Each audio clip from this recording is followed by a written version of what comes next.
Sarah Powell tells me she actually felt like she had failed her 3-year-old son Jackson.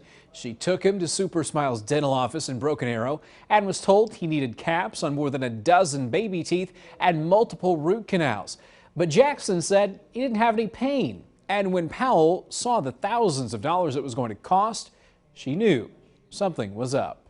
I was mortified. I was very upset. Pour it in there. Sarah Powell tells me she felt like a bad parent. All right, drive him over there. She nearly broke down crying when she got the news her son Jackson had 13 cavities in his temporary baby teeth and needed every cavity capped.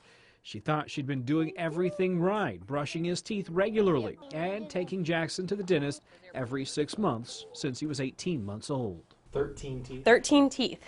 On a 3-year-old? On a 3-year-old. They explained to me that the front teeth, it's a porcelain colored cap, and on the back it's silver. And even though he was going to lose these teeth, correct? Even though he was going to lose all these teeth, yes. She says she was in complete shock and on the verge of breaking down right there in the office. I couldn't fathom how he had that many issues and no pain, and how much this is going to cost me. That was the biggest shock of all. The big question, how much was it going to cost her? The dental hygienist is rambling off the numbers that I'm going to need to call, and she stops and she goes, "Oh, you have private insurance. This is going to be expensive." And I was like, I lost it. I mean, I just started bawling. Without our private insurance, it was over $5,000. Leaving the office in tears that day, she set out for a second opinion. We spoke with the second dentist, who would not go on camera but said Jackson's first estimate was excessive, the procedures unnecessary. And while Jackson did have 5 cavities, the cost didn't even compare. Here's the bill for that second opinion. When we saw the pictures of the cavities, his cavities weren't even to the nerve, and they wanted to do root canals on. So they were shallow.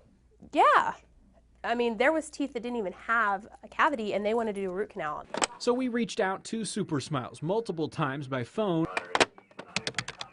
and via email. We were told they couldn't discuss patient issues.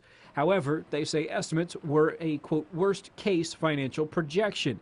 Christy Reese, the office manager for Super Smiles, sent us this statement saying, quote, "We regret that any parent may be dissatisfied and have taken steps to ensure improved communication on these matters." And while Powell was happy with her second opinion, a source with the state dental board tells us it's always a good idea for parents to get a third opinion when it comes to dental work.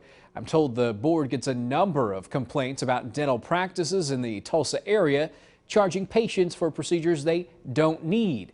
Now, coming up tomorrow morning on 2 Works for You today, we found out how many dentists are under investigation here in the Tulsa area and what you should do when you think your dentist is trying to pull a fast one.